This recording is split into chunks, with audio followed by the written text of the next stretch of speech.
नमस्कार दोस्तों। स्वामी विवेकानंद ने कहा था कि दुनिया के लगभग सारे रिलीजन किसी ना किसी बुक के अराउंड रिवॉल्व करते हैं।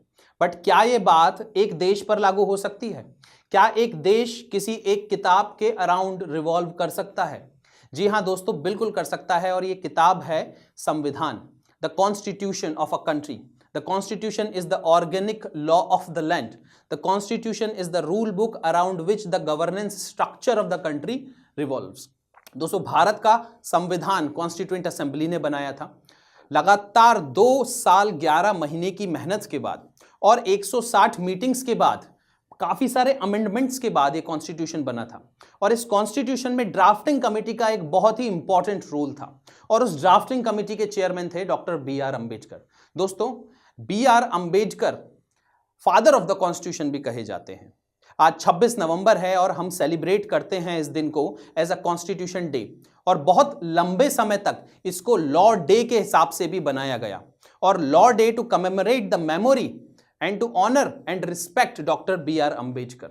दोस्तों, भारत का संविधान कईयों द्वारा एक पैचवर्क कहा जाता है कि भारत का संविधान कुछ नहीं है बट कट कॉपी पेस्ट है।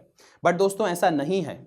बहुत लंबे समय तक भारतीयों ने उस सिस्टम को जिया है जो पार्लियामेंट्री फॉर्म ऑफ डेमोक्रेसी आज हम देखते हैं अपने संविधान में। बहुत लंबे समय तक इस पार्लियामेंट्री फॉर्म ऑफ डेमोक्रेसी की संरचना हो रही थी और ढांचा बन रहा था। आप रेगुलेटिंग एक्ट ऑफ 1773 से शुरू करें, चार्टर एक्ट्स पर आए, काउंसिल एक्ट्स पर आए, फिर गवर्नमेंट ऑफ इंडिया एक्ट्स पर आए, तो आपको पता चलेगा कि किस हिसाब से जो संरचना, जो ढांचा आज हम देखते हैं संविधान का, वो धीरे धीरे बनना शुरू हुआ और धीरे धीरे प्रोग्रेस करता गया। हमारे कॉन्स्टिट्यूएंट असेंबली में बैठे हुए नेताओं ने अपने एक्सपीरियंस के बेस पे, अपने एस्पिरेशंस के बेस पे, और कई एस्पिरेशंस थी, लिबर्टी की थी, फ्रीडम की थी, इक्वालिटी की थी, इन एस्पिरेशंस के बेस पे, इन एक्सपीरियंसेस के बेस पे हमारे संविधान को बनाया है। और उस संविधान में डॉक्टर बी.आर. अंबेडकर का एक मेजर रोल है, जिनको father of the Indian constitution भी कहा जाता है। तो दोस्तों, आइए मेरे साथ जुड़िए। मैं हूं मयंक भारद्वाज और आज हम जानेंगे डॉक्टर बी.आर. अंबेडकर की लाइफ के बारे में, उनके कॉन्ट्रीब्यूशन के बारे में। एक बहुत ही महान नेता थे डॉक्टर बी.आर. अंबेडकर। तो पहले हम जान लें दोस्तों कि 26 नवंबर 1949 को क्या हुआ था। 26 ऑफ नवंबर 1949 ये एक ऐसा दिन है जो कि हमारे प्रियम्बल के अंदर भी मेंशन्ड है। और प्रियम्बल में लिखा गया है कि we hereby adopt, enact and give to ourselves this constitution.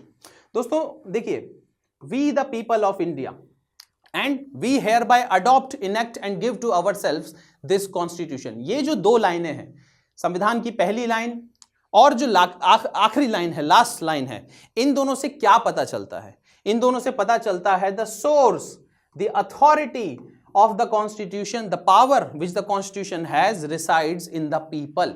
लोगों के पास ही यह पावर है और लोगों से ही यह पावर ड्राइव हुई है। तो दोस्तों, 26 नवंबर एक बहुत ही इंपॉर्टेंट डेट है जिस दिन हमने अपने संविधान को अडॉप्ट किया था और इनेक्ट किया था। साथ ही साथ 2 महीने बाद 26 जनवरी 1950 को हमारा संविधान लागू हो गया था, एनफोर्स हो गया था। जो मैक्सिमम प्रोविजंस हैं वो इसी दिन लागू हुए थे, बट कुछ प्रोविजन थे इलेक्शन ऑफ द प्रेसिडेंट से रिलेटेड, सिटीजनशिप से रिलेटेड, जो कि 26 नवंबर को ही लागू हो गए थे। तो 26 नवंबर बहुत इंपॉर्टेंट दिन है और इसी दिन हम कॉन्स्टिट्यूशन डे को सेलिब्रेट करते हैं। अब दोस्तों आगे बढ़ेंगे और देखेंगे एक fun fact. The government of India act declared November 26 as the Constitution Day in 2015। But 2015 से पहले क्या होता था? इसको एक लॉ डे के रूप में मनाया जाता था to honour the memory of doctor B R. Ambedkar. B R. Ambedkar की लाइफ के बारे में अगर आप देखें तो बहुत ही संघर्षपूर्ण जीवन रहा है। Doctor B R. Ambedkar schedule caste से थे और उन्होंने लाइफ लॉन्ग स्ट्रगल करा है।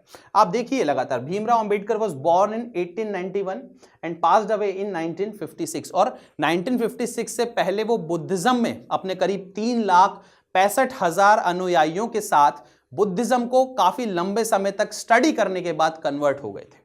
तो दोस्तों 1891 में पैदा हुए and he is known as the father of the Indian Constitution and he was given Bharat Ratna posthumously in 1991। उनकी मृत्यु के बाद 1991 में उनको भारत रत्न दिया गया था। He was a jurist, he was an economist, he was a pioneering social reformer। और दोस्तों ही belong to the marginalised Dalit community, जिसकी वजह से उनको बहुत ज्यादा डिस्क्रिमिनेशन फेस करना पड़ा for a very very long time. Life long struggle रहा उनका। साथ ही साथ इन्होंने पढ़ाई कोलंबिया यूनिवर्सिटी में भी की और लंदन में भी की, इकोनॉमिक्स में और पॉलिटिक्स की डिग्रियां हासिल की, और एक समय पे भारत के सबसे ज्यादा पढ़े लिखे इंसान बन गए थे, सबसे ज्यादा पढ़े लिखे नेता बन गए थे। उन्होंने कुछ लैंडमार्क मूवमेंट्स भी करे, जैसे अब आप देखिए महाड सत्याग्रह चालू किया था पब्लिक वाटर एक्सेस के लिए, साथ ही में टेंपल एंट्री मूवमेंट भी चालू किया था, एंटी अनटचेबिलिटी मूवमेंट्स भी चालू किए थे। तो लगातार डॉक्टर बी आर अंबेडकर किसी ना किसी पब्लिक वर्क से जुड़े रहे और बहुत लंबे समय तक डॉक्टर बी आर अंबेडकर ने पर्सनली भी स्ट्रगल करा और उनकी कम्युनिटी ने भी स्ट्रगल करा। बट फाइनली जब वो रचयिता बने भारत के संविधान के, जब वो ड्राफ्टिंग कमेटी के चेयरमैन बने, तो वहां एक बहुत इंपॉर्टेंट प्रोविजन उन्होंने जोड़ा जो कि article 17 of the Indian constitution में रिफ्लेक्ट होता है। Article 17 अबॉलिशेस untouchability. अनटचेबिलिटी एक बहुत बड़ा सोशल इवल है which was continuing from centuries, और ये untouchability was on the basis of birth. जो भी पिछड़े वर्ग के लोग हैं, जो भी दलित्स हैं, उनको अनटचेबल्स माना जाता था, उनको इतना शुद्ध माना ही नहीं जाता था कि उनको टच किया जाए या अपने विजिबिलिटी में रखा जाए। डॉक्टर बी आर अंबेडकर भी इसकी चपेट में आए। डॉक्टर बी आर अंबेडकर जैसे महान एजुकेटेड पर्सन और महान नेता ने भी अनटचेबिलिटी को झेला और बहुत लंबे समय तक झेलते रहे। दोस्तों महाराजा ऑफ बड़ौदा ने इनकी पढ़ाई को सपोर्ट किया था और जितने भी फाइनेंसेस लग रहे थे यूएसए में पढ़ाई करने के लिए वो दिए थे, और इस वजह से वो बड़ौदा की प्रेसिडेंसी आकर और बड़ौदा की प्रेसिडेंसी को ज्वाइन करना चाहते थे एज एन अकाउंटेंट। वो आए बट वो 11 दिन से ज्यादा नहीं रह पाए। क्यों? क्योंकि उनको रहने के लिए जगह ही नहीं मिल रही थी। Doctor B R Ambedkar can not find a place to stay because of his caste, because of the discrimination faced by his caste. तो दोस्तों this was the life of the great man. साथ ही साथ में और भी चीजें देखें। So, of course, the father of the Indian Constitution served as the chairman of the drafting committee. अब drafting committee के आप चेयरमैन हो तो हर एक डिबेट में, हर एक प्रोविजन और आर्टिकल के डिबेट में आपकी हिस्सेदारी रहती है। क्यों रहती है? क्योंकि संविधान को बेसिकली ड्राफ्ट को बनाया तो ड्राफ्टिंग कमिटी ने ही है। तो जब उस पर किसी भी प्रकार का डिबेट होगा, अगर उसमें किसी भी तरह के अमेंडमेंट की बात होगी तो उसमें आपका पार्टिसिपेशन जरूरी रहता है। दोस्तों हर एक नेता का कोई ना कोई स्ट्रॉन्ग एरिया रहता है, और संविधान सभा में जितने भी नेता थे, जितने भी दिग्गज नेता थे, उन सबका कुछ ना कुछ स्ट्रॉन्ग एरिया था जिसके बेसिस पे वो पार्टिसिपेट करते थे अपने डिबेट्स में। बट आप बी आर अंबेडकर की मानता देखिए और उनका लेवल ऑफ एजुकेशन देखिए, डेप्थ ऑफ नॉलेज देखिए कि ड्राफ्ट करने के साथ साथ हर एक डिबेट के अंदर उनका पार्टिसिपेशन रहा। और ये जो हर एक डिबेट के अंदर पार्टिसिपेशन रहा वो इसी बेसिस पे रहा जा सकता है जब आप हर एक प्रोविजन को डिफेंड करना चाह रहे हैं। तो दोस्तों एक बहुत important role doctor B R Ambedkar ने as a chairman of the drafting committee अदा किया। Most prominent member of the constituent assembly, क्योंकि सबसे ज्यादा एजुकेटेड भी थे, ड्राफ्टिंग कमिटी के चेयरमैन भी थे, और शुरू में बोला था, बहुत इंपॉर्टेंट बात बोली थी अंबेडकर जी ने कहा था कि we all belong to warring camps. ठीक है, we all belong to warring camps and I am the leader of one of that warring camp. But जो बट शब्द है, this is very important, but we are going to make a constitution and I will be heading the drafting committee successfully to make the Indian constitution. Constitution तो बन के रहेगा despite of us being from the warring camp. एक camp कुछ और चाह रहा है, दूसरा कैंप कुछ और चाह रहा है।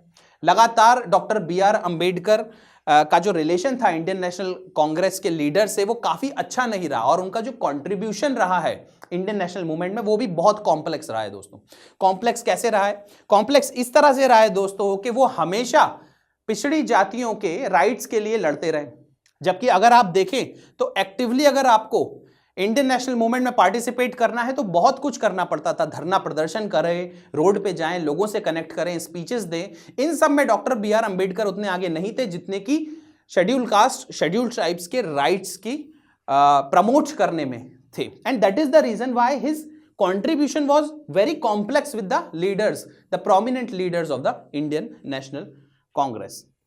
and as we know he ensured the abolition of untouchability under article. अब जो कंट्रीब्यूशन रहा डॉक्टर बी आर अंबेडकर का और जो उनका नॉलेज था, तो जो फर्स्ट इंडिया की कैबिनेट बनी थी उसमें उनको लॉ मिनिस्टर की तरह, फर्स्ट गवर्नमेंट में लॉ मिनिस्टर की तरह अपॉइंट किया गया। Doctor Ambedkar became the first law minister of the country. Pandit Jawaharlal Nehru वो भी एक बहुत बड़े विजनरी थे, उन्होंने सोचा कि who better than doctor B R Ambedkar to be the law minister, and he accepted the post, he became the law minister, the first law minister of the country, and he had a very important role. He made an attempt to introduce the Hindu Code Bill. Now, what is this Hindu Code Bill? दोस्तों, Hindu code bill personal law को reform करने की बात करता है। Hindu society के अंदर matters related to marriage, divorce, inheritance, succession, इन सब को रिफॉर्म करने की बात करता है। बट असेंबली के अंदर और असेंबली के बाहर डॉक्टर बी आर अंबेडकर का बहुत पुरजोर तरीके से विरोध हुआ और उस विरोध के चलते the attempt to pass the Hindu Code Bill was failed। साथ ही साथ डॉक्टर अंबेडकर ने 1942 के अंदर all India schedule caste federation खोली थी for the protection and the promotion of the rights of the schedule caste and the schedule tribe. इससे पहले 1936 में उन्होंने इंडिपेंडेंट लेबर पार्टी की भी संरचना की थी 1936 में, and this was for the promotion of the right of the labours and the Dalits. ठीक है, कुछ फेमस वर्ड्स हैं डॉक्टर बी आर अंबेडकर के, और ये फेमस वर्ड्स पढ़ने से पहले मैं एक फैक्ट बताना चाहूंगा दोस्तों। 1952 में, और देखिए ये जो बात थी हिंदू कोड बिल वाली, जब उनका विरोध हुआ तो फ्रस्ट्रेशन में 1951 में डॉक्टर बी आर अंबेडकर ने as a law minister government से इस्तीफा दे दिया, एंड 1952 में ही फॉट इलेक्शन। नॉर्थ बॉम्बे से उन्होंने इलेक्शन लड़ा। He was not the candidate of Congress, और एक इंडिपेंडेंट कैंडिडेट की तरह लड़ा, और आप यकीन नहीं करेंगे इतनी इंपॉर्टेंट और फेमस पर्सनैलिटी चौथे नंबर पर आई। इनके पहले 3 व्यक्ति थे और एक unknown candidate from the Congress party won the election. तो दोस्तों ये एक प्रैक्टिकल बात है, जमीनी हकीकत है, ये सच है, और यह उस समय हुआ कि चौथे नंबर पर डॉक्टर अंबेडकर आए। शायद उन्होंने इंडियन नेशनल कांग्रेस में अगर बढ़ चढ़ के पार्ट लिया होता, कांग्रेस के बहुत इंपॉर्टेंट नेता होते, तो शायद इस तरह से इलेक्शन में हार उनको देखना नहीं पड़ता दोस्तों। तो कुछ इंपॉर्टेंट वर्ड्स हैं, जरूरी वर्ड्स हैं, बहुत फेमस वर्ड्स हैं जो डॉक्टर अंबेडकर द्वारा कहे गए हैं, उनको देखते हैं। I measure the progress of a community by the degree of progress which the women have achieved. So the role of women in the society. Half of our population consists of women, और औरतों की कितनी ज्यादा progress हो रही है इस पे डिपेंड करता है कि आपके देश की कितनी ज्यादा प्रोग्रेस हो रही है। और ये बिल्कुल सही बात है दोस्तों। अभी रिसेंट में एक बिल पास हुआ है, 2023 का एक्ट है, अमेंडमेंट है, जिसमें महिलाओं को रिजर्वेशन दिया जा रहा है स्टेट लेजिस्लेटिव असेंबलीज में और लोकसभा के अंदर। एक बहुत ही इंपॉर्टेंट प्रोग्रेसिव स्टेप है। जमीनी डेमोक्रेसी में, ग्रास रूट डेमोक्रेसी के अंदर, पंचायत हो चाहे म्युनिसिपैलिटी हो, वहां पर भी महिलाओं को रिजर्वेशन दिया जाता है। साथ ही साथ में महिलाएं हर एक वॉक ऑफ लाइफ में आगे बढ़ रही हैं। In every walk of life women are making progress. So in one or the other way this is reflecting the progress our nation has made, but at the same time we also have to look towards the problem which our women are facing at the workplace because of patriarchy, because of the socio-economic structure of the country, और उन सब को भी हमको पार पाना पड़ेगा for the progress of our nation. दूसरी चीज, I like the religion that teaches liberty, equality and fraternity. देखिए दोस्तों, लिबर्टी, इक्वालिटी और फ्रेटर्निटी जो कि बहुत ज्यादा नॉन रिलीजियस सोर्सेज हैं, उनको रिलीजन से इंक्लूड करने की बात कही गई है कि कोई भी एक ऐसा रिलीजन जो इक्वालिटी की बात करे, जो लिबर्टी की बात करे, जो फ्रेटर्निटी की बात करे, और लगभग दुनिया के सारे रिलीजन इस तरह की बातें करते हैं, बट उन रिलीजन्स को उनकी ट्रू स्पिरिट में फॉलो नहीं किया जाता है, and that is the reason why we see divides in the religion, between the religion. ठीक है दोस्तों, तो हम सिर्फ इंटर रिलीजियस हार्मनी या इंटर रिलीजियस इक्वालिटी की बात नहीं है, इंट्रा रिलीजियस इक्वालिटी की भी बात है। यहां पर इंट्रा रिलीजियस इक्वालिटी में जो डिफरेंट सेक्ट्स हैं, डिफरेंट कास्ट्स हैं हिंदुइज्म के अराउंड या फिर अंदर, उन सबको भी इक्वल ट्रीटमेंट मिलना चाहिए, इक्वल ट्रीटमेंट देना पड़ेगा, डिग्निटी ऑफ एन इंडिविजुअल को एंश्योर करना पड़ेगा, तभी आप फ्रेटर्निटी को ट्रूली एंश्योर कर पाएंगे, आपके देश में प्रमोट कर पाएंगे आपके देश में। Constitution is not a mere lawyers document, it is a vehicle of life, its spirit is always the spirit of ages. The importance of constitution, it is not only for the lawyers and the judges to look into it, but it defines your destiny, defines the way of life you are going to live.